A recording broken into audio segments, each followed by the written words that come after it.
Selamat datang, salam sejahtera. Terima kasih karena akan bersama dengan saya di Nazlin Unity Channel. Ini isu yang paling hangat dan paling menarik sekali sepanjang hari ini. Pertama sekali ialah apabila Anwar mengatakan reformasi tidak mati. Karena seringkali kebelakangan ini, Datuk Seri Anwar Ibrahim bahkan parti gabungan Pakatan Harapan diejek dan dicemu khususnya oleh Khairi Jamaluddin juga apabila beliau mengatakan bahawa reformasi kini berubah kepada reformati. Namun demikian, yang menghairankan analisis politik dan juga akar umbi Pakatan Harapan ialah mereka bertanya sejauh mana Khairi Jamaluddin memahami reformasi yang dibawa oleh Parti Pakatan Harapan. Kenapa tiba-tiba Khairi Jamaluddin bercakap tentang reformasi, kata mereka. Apa hak Khairi Jamaluddin untuk bercakap tentang reformasi, kata mereka lagi. Perdana Menteri Anwar Ibrahim berkata, hakikat bahawa ahli partinya sendiri bebas mempersoalkan dasar dan tindakan kerajaan adalah bukti jelas bahawa pentadbirannya tidak meninggalkan agenda reformasi yang dijanjikan selama ini. Beliau berkata demikian semasa menjawab soalan Christian Amanpour dari CNN mengenai kritikan oleh ahli partinya sendiri, ahli Parlimen Pasir Gudang, Hassan Abdul Karim, yang mendakwa bahawa Anwar telah meninggalkan agenda reformasinya mengenai usaha membenteras rasuah. Lihatlah dari sudut positif, seorang ahli dari parti saya sendiri menyuarakan kritikan terhadap saya. Ia adalah proses yang sangat demokratik, kata Anwar Ibrahim lagi. Kritikannya mengenai isu itu, apa yang anda kira saya perlu lakukan? Adakah saya kemudian mengarahkan sahaja peguam negara supaya mengubah keputusannya? Kata Anwar Ibrahim. Ini menunjukkan Datuk Seri Anwar Ibrahim tidak sama sekali mencampuri urusan mahkamah maupun peguam negara. Kalau Anwar Ibrahim melakukan itu, pastilah mungkin perubahan keputusan mahkamah berubah. Tetapi apabila tidak ada perubahan, makna kata Anwar Ibrahim memang telah pun melakukan reformasi seperti yang telah dinyatakannya sebelum ini. Wawancara dengan Amanpour yang berlangsung di New York disiarkan oleh CNN pada pukul 1 pagi waktu tempatan. Terdahulu, Anwar yang berada di New York sejak Khamis telah menyampaikan ucapan di Perhimpunan Agung Pertubuhan Bangsa-Bangsa Bersatu UNGA ke-78 buat kali pertama sebagai Perdana Menteri pada Jumaat.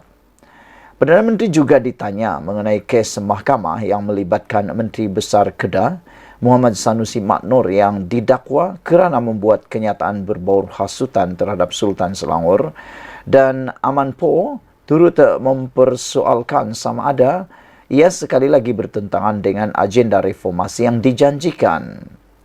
Sistem raja ada tata caranya, kata Anwar Ibrahim. Saya rasa ada keperluan untuk melindungi institusi itu. Itulah yang rakyat putuskan sejak negara memperoleh kemerdekaan.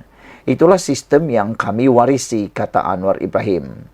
Apabila seseorang itu disifatkan menghina rakyat raja dan pertuduhan itu diputuskan oleh peguam negara, saya maksudkan ada undang-undangnya sehingga kita dapat pindah undang-undang itu tetap ada, kata Anwar Ibrahim. Anwar berkata, walaupun beliau sendiri dihina setiap hari, tiada sesiapa yang didakwa dengan pertuduhan menghina. Namun apabila anda sentuh mengenai raja-raja, sultan, kami ada undang-undang mengenainya, kata Datuk Seri Anwar Ibrahim. Saya tidak boleh dikritik kerana tindakan pendakwaan itu. Ia keputusan mereka, iaitu pendakwa. Terutama apabila menyentuh mengenai raja-raja. Jika isunya ialah kritikan terhadap Perdana Menteri dan Perdana Menteri mengambil tindakan, maka ia adalah sah. Kritikan anda adalah sah. Jika tidak, kita perlu menerimanya, kata beliau lagi. Anwar berkata, setakat ini tiada siapa yang didakwa kerana mengkritik Perdana Menteri atau kerajaan. mengenai tindakan kerajaan yang melarang penerbitan yang berkaitan dengan lesbian, gay, biseksual, transgender, bahkan queer and sebagainya dan sebagainya, iaitu LGBTQ+, seperti isu rampasan jam tangan Swatch oleh Kementerian Dalam Negeri baru-baru ini. Anwar berkata konsensus ramai mesti dihormati. Saya tidak akan mempertahankan tindakan itu, tetapi ia undang-undang, kata Datuk Seri Anwar Ibrahim. Orang Islam, begitu juga orang bukan Islam, sama ada Kristian atau Hindu atau Buddha, ada kata sepakat dalam negara mengenainya. Mereka tidak menerima ini, yaitu LGBTQ. Tetapi adakah kita kemudiannya ganggu mereka, kata Anwar Ibrahim. Itu perkara lain. Saya tidak bersetuju sekiranya ada antara mereka yang diganggu tanpa tambah Anwar Ibrahim lagi. Sekian dulu untuk kali ini. Jangan lupa tinggalkan komen Anda. Sila tekan butang subscribe. Malaysia kita punya, kita juga sama-sama cintai Malaysiaku. Bye-bye. Selamat malam, salam sejahtera. Terima kasih kerana bersama dengan saya di Nazilin Unity Channel. Ini satu lagi pendedahan dan satu lagi kejutan besar yang pastinya akan membuatkan Anda terfikir 2000 kali tentang hal dan ulasan kali ini. Mungkin Muhyiddin akan hilang peranan pemimpin tertinggi dalam Perikatan Nasional, kata Saleh. Saudara-saudara sekalian, Tan Sri Muhyiddin Yassin berkemungkinan hilang peranannya sebagai pemimpin tertinggi dalam gabungan Perikatan Nasional PN. Susulan tindakan Presiden PAS, Tan Sri Abdul Hadi Awang mengadakan pertemuan bersama bekas Perdana Menteri Tun Dr. Mahathir sebelum ini. Bekas Menteri atau Bendahari UMNO itu, Datuk Sri Dr. Saleh Said Kuruak berkata, Abdul Hadi tidak boleh dipersalahkan dalam hal tersebut. Memandangkan rekod Tun Mahathir dalam politik begitu memberangsangkan. Kita tidak boleh menyalahkan Abdul Hadi dalam memilih Tun Mahathir kerana rekod politik Tun Mahathir jauh lebih mengagumkan, katanya dalam siaran Facebook beliau pada Jumaat. Pada 3 September, seramai 4 menteri besar daripada Perikatan Nasional mengadakan pertemuan dengan Tun Mahathir di kediaman beliau. Mereka ialah Menteri Besar Terengganu, Datuk Seri Dr. Ahmad Samsuri Mokhtar, Menteri Besar Kelantan, Datuk Muhammad Nasharuddin Daud, Menteri Besar Kedah, Datuk Seri Muhammad Sanusi Maknor, dan Menteri Perlis Muhammad Syukri Ramli, ditemani Abdul Hadi dan Setiausaha Agung PAS, Datuk Seri Taqiyuddin Hasan. Dalam pada itu, ujar Saleh Said lagi, tindakan ahli Parlimen Marang itu jelas kerana ingin mengekalkan momentum gelombang hijau, kini semakin meningkat pada masa yang sama, terus meraih manfaatnya. Sebab itu, Perdana Menteri ke-10 betul-betul tidak menganggap Muhyiddin sebagai ancaman yang serius. Hadi berazam untuk mengekalkan apa yang PAS perolehi semasa pilihan raya umum PRU dan pilihan raya negeri PRN baru-baru ini. Betapa teruknya Muhyiddin akan menerima perkembangan tersebut. Kita tidak tahu, tetapi kita semua tahu betapa tingginya cita-cita beliau dari segi politik. Beliau tidak mungkin berdiam diri, ujar beliau lagi. Selain itu, menurut Saleh, terdapat kemungkinan bahawa Muhyiddin mungkin akan meneroka dan mempertimbangkan pilihan-pilihan politik yang lain ekoran tindakan Abdul Hadi itu. Jelasnya, sama seperti Tun Mahathir, Muhyiddin percaya bahawa tiada musuh kekal dalam politik.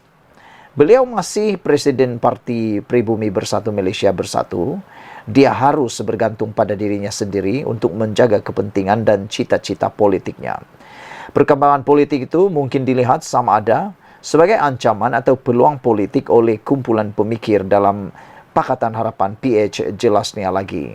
Saudara-saudara sekalian, dengan penjelasan ini, saya mula terfikir dengan istilah yang dijelaskan oleh Saleh Said sebentar tadi, iaitu dalam politik, kita harus berfikir dalam politik tiada yang boleh katakan sebagai musuh yang kekal lama. Dalam politik apa-apa boleh terjadi. Yang dalam politik kemarin bermusuh, hari ini tiba-tiba berdamai. Persoalannya ialah, adakah Muhyiddin akan berdamai dengan Anwar Ibrahim. Karena jika dilihat, musuh utama Muhyiddin bukan Anwar Ibrahim, tetapi Tun Mahathir Mohamad. Kerana ianya berkaitan dengan insiden yang berlaku di dalam Langkah Sheraton, sehingga menimbulkan pergaduhan besar antara Tun Mahathir dan juga Muhyiddin. Sehingga kan berlaku perpecahan dalam Parti Bersatu tersebut, yang mana Mahathir turut dipecat kerana daripada jawatan beliau sebagai penasihat Parti Bersatu. Jadi, menjadi persoalan ini ialah selepas Muhyiddin melalui perkara ini, adakah Muhyiddin akan berdiam diri? Pada pendapat kami sebagai pemerhati dan penganalisis politik, Muhyiddin tidak akan berdiam diri. Dia pasti akan melakukan sesuatu untuk menyelamatkan dirinya, cita-cita politiknya, dan juga untuk kepentingan dirinya. Dan ramai yang akan menganggap sekarang, mula berfikir bahwa tindakan Abdul Hadi sebenarnya menjerat diri Abdul Hadi sendiri terutamanya PAS, dan mungkin Bersatu akan menarik sokongan atau mungkin akan membubarkan PN ataupun akan menyingkirkan PAS daripada PN dan akan mula menyokong Anwar Ibrahim melalui MOU. Siapa tahu mungkin esok tiba-tiba berlaku Muhyiddin akan berdamai dengan Anwar Ibrahim. Sekian dulu untuk kali ini. Jangan lupa tinggalkan komen Anda. Sila tekan butang subscribe. Malaysia kita punya, kita juga sama-sama cintai Malaysiaku. Bye-bye.